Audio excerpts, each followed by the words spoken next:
Welcome to the Instagram stories for Monday, April 13th. I'm your host, Daniel Hill. Today on the show, the head of Instagram, Adam Mosseri, is going to answer questions about being able to now edit comments on Instagram, talk about whether or not it's better to have overproduced content like fancy videos or just more raw, unedited videos. Additionally, he'll answer questions like, does watching my own reel increase the view count? Hint, it does not. All of those questions plus more on today's episode, but first, here's a quick word from our sponsors. Welcome back. Today we're considering questions from the head of Instagram, and let's start with the most interesting ones. The first, does watching my own reel increase the view count? I love this question because it would be so nice to live in a world where if you posted a video you were really proud of, you could just leave your phone on overnight, replaying that same reel over and over and just rack up the views. That would be amazing. That's not how it works. Yes, but only by one, so I don't think it's a great way to try and get your numbers up. Let's move on to the next question. It seems like everyone is using trial reels as a growth hack. Is that okay? Interesting answer here.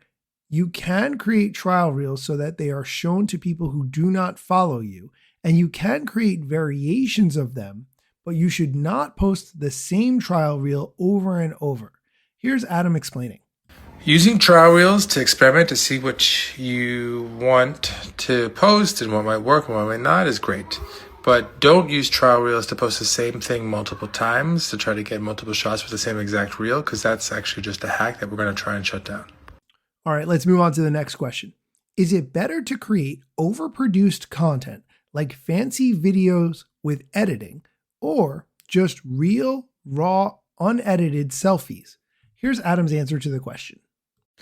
Every audience is different, but generally speaking, I think that far too many creators are focused on production value, high-end cameras, high-end editing, and not focused enough on the actual raw content, the message, the raw creative.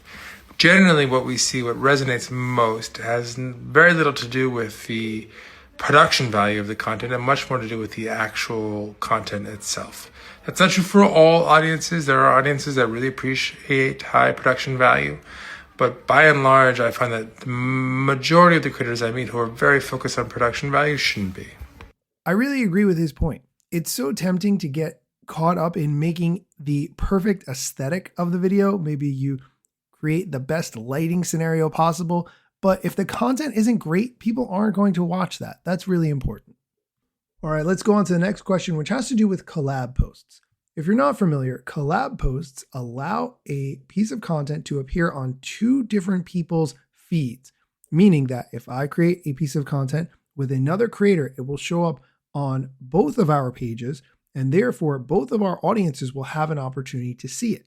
That's different from tagging someone.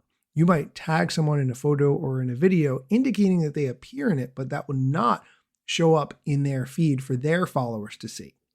All right, now that you have that background and context, here's the question. Is it bad if I only post as collabs and nothing on my own? I would say no. It's actually beneficial to post as a collab, so this way it appears for both of your audiences. It's actually fine. I think it might be limiting given how much you might want to post and how many collabs you can get done with other people that you love working with, but there's no reason why it would hurt your reach anyway. All right, moving on to the next question. Being in one demographic, but wanting to target the audience of another country, how would I do that? This is an interesting one. I'm going to let Adam answer first, and then I'll add my thoughts on top. That's actually fine. Generally speaking, we don't try to match people with content from accounts that share their demographics. We don't even really understand exactly what your demographic is. We know your age, where you are in the world, that sort of thing. But what we're going to be trying to do whenever you post is find an audience that is interested in your content, regardless of what demographic you identify with. So generally, I would say don't worry about it. Try to post and see what's working in general with an audience, and double down on what does work, and then move away or consider moving away from what doesn't. That's a good answer. I would add on top of that to focus on creating localized content in between your own content, meaning that if you want to reach people from a certain area, country, region, whatever, make some content about that area, things that you find interesting in that area, places to go in that area, tag it with that location in that area of the people that you want to target, and then fill the content you want them to see apart from that in between. That's how I would approach it. All right, we are going to take a quick break. When we come back, we're going to talk about some new features on Instagram, like the ability to edit comments and some things that are broken on Instagram. Stick around. Welcome back. Continuing with the questions and answers from the head of Instagram, and let's talk about the newest feature that Instagram just added, the ability to edit comments after you've posted them. The question, wait, how do we edit comments now? Here's the answer. So after you comment now, you'll see once the comment is posted, a little edit button underneath that comment, which allows you to edit the comment. Just a little bit more info. You can edit a comment up to 15 minutes after posting it, and it will say edited underneath, indicating that you modified your comment. For more information about it, you can check out the last episode of the Instagram stories I did, which was the weekend edition. Let's move on to the next question, which has to do with translation. Is it better to record speaking in 2 different languages or just use translations? The answer to that would be to use translations, because translations is in multiple languages. And if you can only speak 2, I mean, that's fantastic. I can only speak 1, but you would want your content to be in as many languages as possible.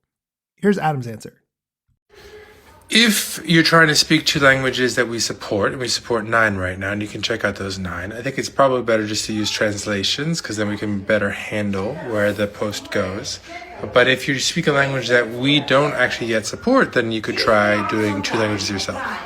Okay, actually, I hadn't thought of that scenario if the person spoke a language that wasn't one of the ones that Instagram supported with translations. That is a realistic scenario I had not thought of. All right, the last question we're going to talk about today, Reels integration in edits is great, but breaks when exporting to stories. This is an interesting one. I'm not saying that this person is not having this experience, but I think this is a great opportunity to make sure that their Edits app and Instagram app are both updated. That's good to know. We haven't actually spent a lot of time on edits focused on supporting stories, but I'll talk to the team and see if that's something that we might consider. Okay, that's it for the questions and answers from the head of Instagram. For more social media news, strategy, and Wednesday waffle, come back on Wednesday where we'll get into more of that. As always, thank you for listening. Let's get it. The year was 2013. You posted your first pic and you're glad you posted a scene. Your friends liked it too, but what you didn't know is what posting on that platform would do.